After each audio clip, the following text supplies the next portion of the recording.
if you understand this, will help you be a better turkey hunter and help you tag more mature toms in the spring.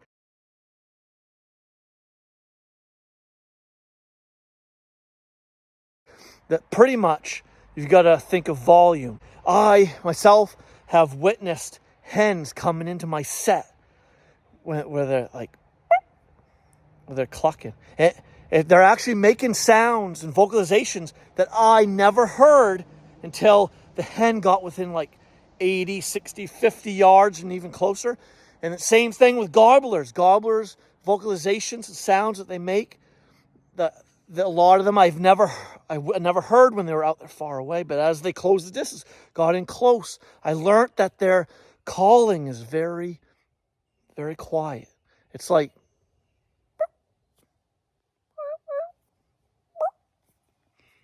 the hens, a lot of times they're always that. You've got to realize wild turkey are constantly making some sort of noise or vocalization.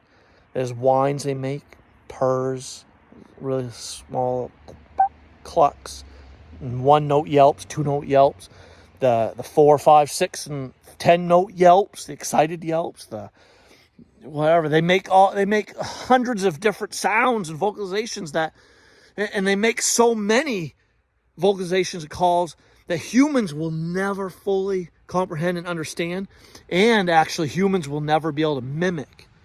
But if you have the good fortune of being able to like study wild turkey firsthand, maybe you have turkey of your own penned up on your property that you can study and monitor and observe day in and day out and listen to all their sounds and vocalizations they make. If you can learn to mimic, not like 80 plus, even if you can even learn to mimic 50% of the calls, sounds, and vocalizations that the eastern wild turkey make when they're out there in the wild talking to one another or trying to keep in touch and in contact with one another. So, and you'll be just that much better at calling them in, that much better of a turkey hunter.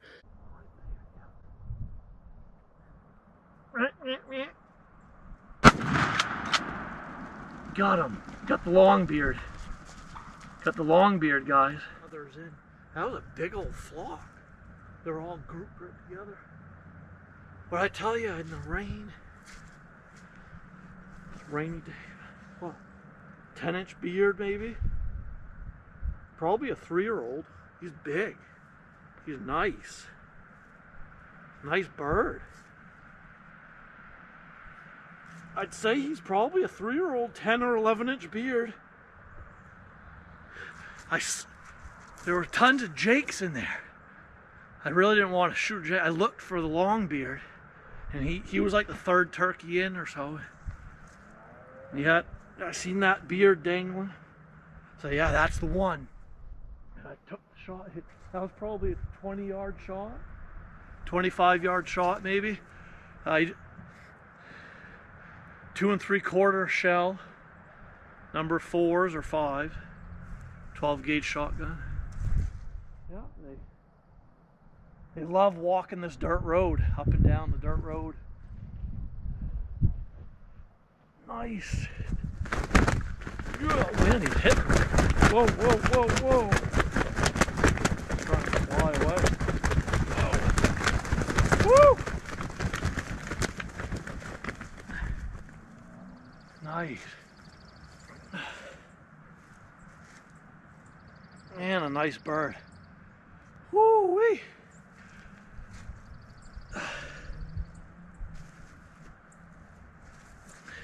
And you've got to think volume. And also, calling very, very loudly is just not normal in the turkey world.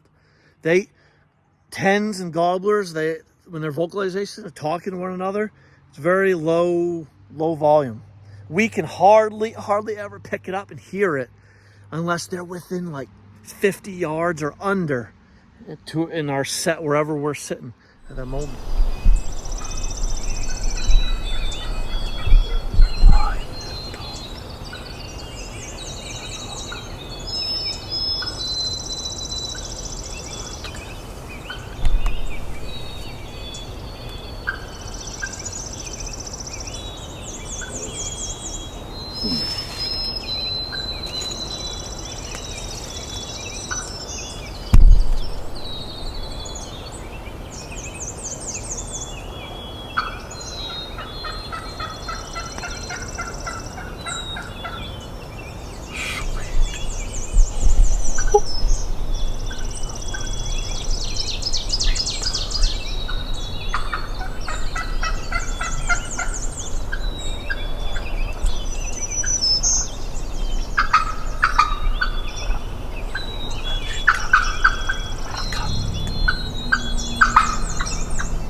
So you've got to take this into consideration with your calling approach. So low volume, 20-30% volume of the loudness of your call can make. Like the box calls, the pot calls, even the mouth, the diaphragm calls, when blown on and like scraped on and used loudly, they're ear-piercing, deafening loud. But 20-30% volume of that call makes is adequate enough. It's perfect for your call and approach. And you also have got to understand Eastern wild turkey, hens and gobblers, they don't call constantly. They know when to be tight-beaked. They know when to be quiet. Obviously, they're a prey animal. There's things out there in the wild that want to kill and eat them, and they know that. And so when they when they think there's danger, a potential threat nearby, they're obviously going to be completely mute. They're not going to purr, cluck, and yelp, and gobble, and such. They know when to be quiet, and they're not constantly vocalizing. Now, it really helps when hunters can be out in the wild, hunting these Eastern wild turkey, and have real live hens, real live jakes and gobblers, real live Eastern wild turkey of all sexes around them that they can listen to. Listen to all the calls, the sounds they make, vocalization make. Many hens that have come into my approach, my set, they've come in kind of clucking every 2-3 steps. They'd walk 3, 4, 5 steps maybe, then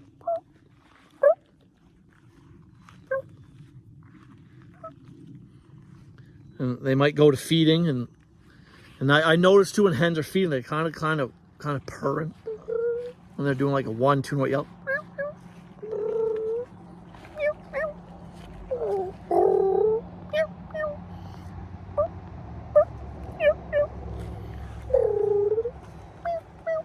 And I've had hens nearby my blind or where I'm sitting doing this exact type of calling many a times. I've lost count of how many hens I've called in or how many hens have come into my set wherever I'm sitting and turkey hunting. And I've been able to just listen to them. And they've all made the similar sounds, like real quiet, muted, like clucks and 2-note yelps. Wait. That is also known as covert calling, if you will. All the podcasts I listen to and stuff, and the research I've done on Eastern wild turkey, it's said in these podcasts and things I've read up on wild turkey and stuff, that they're calling that covert calling is really where it's at. It's kind of the word, a phrase that these big wig turkey hunters, if you will, use for that soft, that 20-30% volume rate of calling. And also, it's just light clucking and light purring and 1 to 2 note yelping, 3 note at most yelps.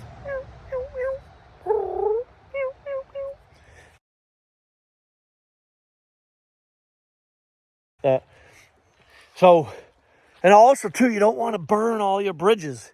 You don't want to utilize all of your calling tactics stuff all at once. You don't want to use like the big gun calls, you don't want to use the excited yelping and the excited cutting and the excited yelping that a hen ready to breed might make, that could fire up a lone gobbler, satellite gobbler, something that's out there that's definitely very receptive to the calling, that would come running right into that. You don't want to always use that really good, that approach right out of the gate. It's often better to kind of build it up. Start with that light covert calling, a little clucking and purring, a little 2-3 note yelping, and then just go from there. Do that, couple call sequences of that, and then maybe wait 20 minutes, do it again, another couple, 2-3 more call sequences of, the clucks, purrs, stuff. And then maybe go to a little bit longer yelps, louder, a little tad bit, 6 more excited yelps, the 4.